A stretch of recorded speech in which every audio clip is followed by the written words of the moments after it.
Bab 8. Sistem Pendidikan Nasional.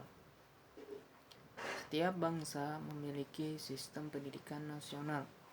Pendidikan nasional masing-masing bangsa berdasarkan pada jiwa dan kepribadian kebudayaannya. Sistem pendidikan di Indonesia disusun berdasarkan kebudayaan bangsa Indonesia dan berdasar kepada Pancasila dan Undang-Undang Dasar 1945. Bab 8 ini akan membahas mengenai jalur jenjang dan jenis program sistem pendidikan nasional, pengelolaan jalur pendidikan persekolahan dan jalur pendidikan luar sekolah, serta upaya pembaruan sistem pendidikan nasional. A. Kelembagaan, program dan pengelolaan pendidikan. 1. Kelembagaan pendidikan. Berdasarkan Undang-Undang Republik Indonesia Nomor 2 Tahun 1989 tentang Sistem Pendidikan Nasional, kelembagaan pendidikan dapat dilihat dari segi jalur pendidikan dan program pendidikan. A. Jalur pendidikan. Penyelenggaraan Sisdiknas dilaksanakan melalui 2 jalur, yaitu jalur pendidikan sekolah pendidikan dasar, pendidikan menengah dan pendidikan tinggi, dan pendidikan luar sekolah atau PLS. B. Jenjang pendidikan. Jenjang pendidikan adalah tahap dalam pendidikan berkelanjutan yang ditetapkan berdasarkan tingkat perkembangan peserta didik serta keluasan dan kedalaman bahan pengajaran. Undang-Undang Republik Indonesia Nomor 2 Tahun 1989 Bab 1 Pasal 1 Ayat 5. Jalur pendidikan sekolah dilaksanakan secara berjenjang yang terdiri atas jenjang pendidikan dasar, pendidikan menengah, dan pendidikan tinggi. 2. Program dan pengelolaan pendidikan. A. Jenis program pendidikan. Jenis pendidikan adalah pendidikan yang dikelompokkan sesuai dengan sifat dan kekhususan tujuannya.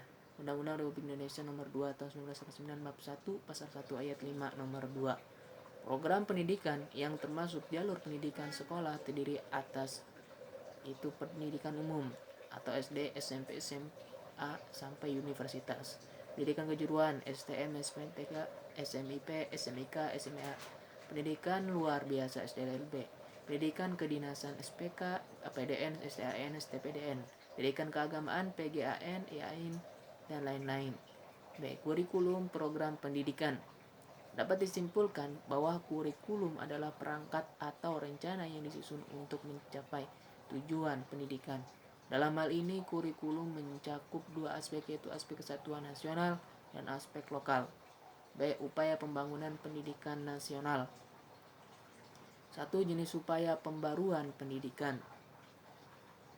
Pembaruan yang terjadi meliputi landasan yuridis, kurikulum, perangkat penunjangnya, struktur pendidikan, dan tenaga kependidikan.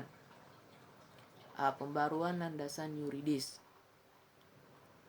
Landasan yuridis adalah landasan hukum yang mendasari semua kegiatan pendidikan dan mengenai hal-hal yang penting seperti komponen struktur pendidikan, kurikulum, pengelolaan, pengawasan, dan ketenagaan.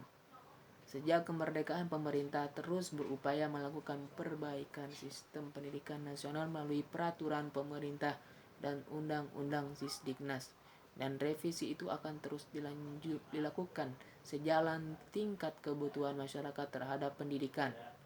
B. Pembaruan kurikulum. Pembaruan kurikulum dapat dilihat dari segi orientasinya, strategi, isi atau program, dan metodenya, seperti kurikulum 1975, 1976, 1984, 1992, 1994, 1999, sampai 2004 KBK, dan yang terakhir adalah kurikulum 2006. C. Pembaruan pola dan masa studi.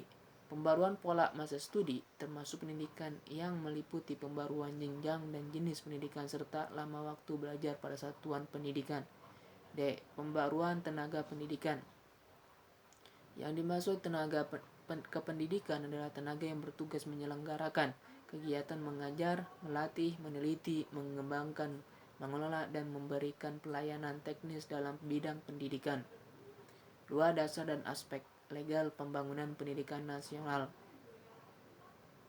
Dasar dan aspek legal pembangunan pendidikan nasional berupa ketentuan yuridis yang menjadi dasar, acuan, serta mengatur penyelenggaraan sistem pendidikan nasional seperti Pancasila, UUD 1945, GBHN, Undang-Undang Organik Pendidikan, Perpu, dan lain-lain.